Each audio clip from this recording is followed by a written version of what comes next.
एक शांत सा गांव, एक सरकारी बैंक की मजबूत दीवारें और फिर एक दिन सब कुछ बदल गया। 53 करोड़ का सोना, वो भी एक ही रात में गायब। और फिर जो सामने आया वो इतना खौफनाक था कि पुलिस भी दंग रह गई। क्या ये चोरी बाहर से हुई थी या इस खेल का मास्टरमाइंड बैंक के अंदर ही बैठा था? जानिए आज की इस कहानी में भारत की सबसे बड़ी बैंक लूटों में से एक। नमस्कार दोस्तों, मेरा नाम है अनूप और आप देख रहे हैं क्रिमिनल कोडेक्स।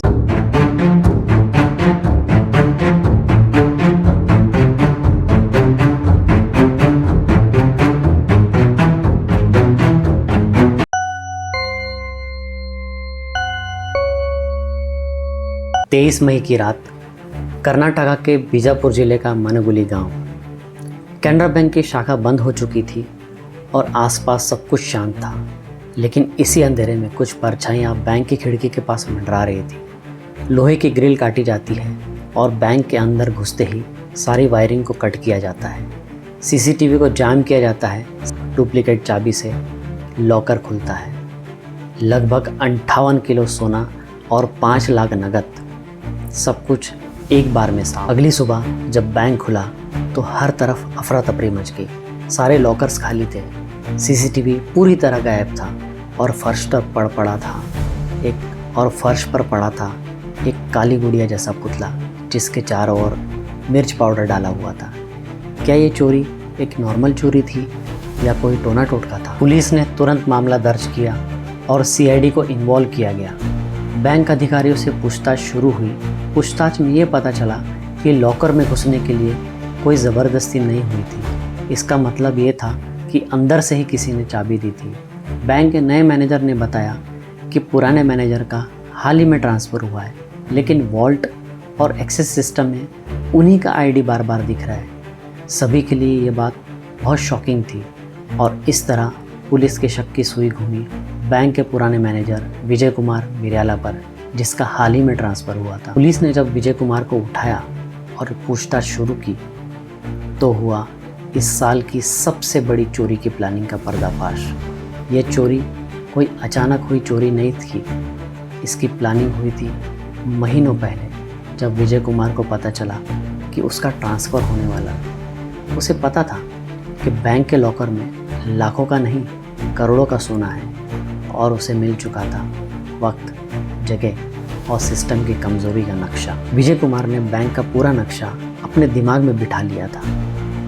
सीसीटीवी कहाँ लगे हैं, अलार्म सिस्टम कहाँ इंस्टॉल किए गए हैं, बैंक किस समय सबसे खाली रहता है, और सबसे बड़ी बात, बैंक के लॉकर की डुप्लीकेट चाबी उसने चुपचाप बनवा ली थी, क्योंकि वो जानता था ताले तोड़ने से शक पड़ जाएगा, लेकिन अगर चाबी से ताले खोले गए तो किसी को भी शक नहीं होगा और पता नहीं चल पाएगा कि चोरी कैसे की गई है। इस काम में उसने अपने दोस्त चंद्रशेखर, जो कि पेशे से एक कॉन्ट्रैक्टर था, और उसका हेल्पर सुनील, इन दोनों को शामिल कर दिया।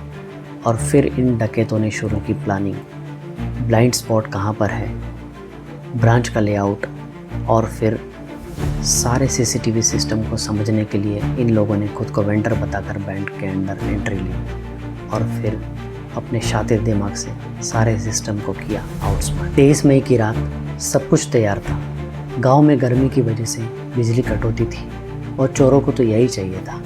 चंद्रशेखर और उसके साथियों ने बैंक के पिछले रास्ते से बैंक के अंदर एंट्री ली और चोरी को अंजाम दिया था। जांच गहराई से हुई तो पता चला कि इस चोरी में सिर्फ 3 लोग नहीं, 12 और लोग शामिल थे, जिन्होंने इस चोरी को अंजाम दिया। चोरी के बाद सारे सबूत मिटा दिए गए और सोने को अलग अलग जिलों में पहुंचाया गया। सोने के कुछ आभूषणों को सुनार के पास ले जाकर उनसे गहने बनाए गए, कुछ को खेतों में छुपाया गया, कुछ को रेलवे क्वार्टर्स में और कुछ को पुरानी दुकानों में। धीरे धीरे पुलिस ने इन 12 लोगों को गिरफ्तार किया और फिर पता चला कि इन 12 लोगों में से कई लोग जो थे वो पेशे से रेलवे कर्मचारी, कुछ गेस्ट लेक्चरर और कोई सरकारी अधिकारी। धीरे धीरे पुलिस ने लगभग 40 किलो सोना और 1 करोड़ की नकद बरामद कर ली। बदमाशों ने मौके पर एक काला पुतला और मिर्ची पाउडर जानबूझकर छोड़ा था ताकि पुलिस गुमराह हो जाए और सभी को लगे कि ये एक जादू टोने का मामला है, लेकिन असल में था एक इनसाइड जॉब, एक गहरी साजिश। 53 करोड़ की ये लूट एक परफेक्ट क्राइम लग रही थी, लेकिन कोई भी प्लान इतना परफेक्ट नहीं होता कि पुलिस की पकड़ से बच सके। आपको क्या लगता है, ये सब पहले से प्लान था या मौका देख कर किया गया? अपने थॉट्स कमेंट में बताइए और देखते रहिए क्रिमिनल कोडेक्स। जल्दी मिलते हैं एक ऐसी सच्ची कहानी के साथ। तब तक take care and good bye.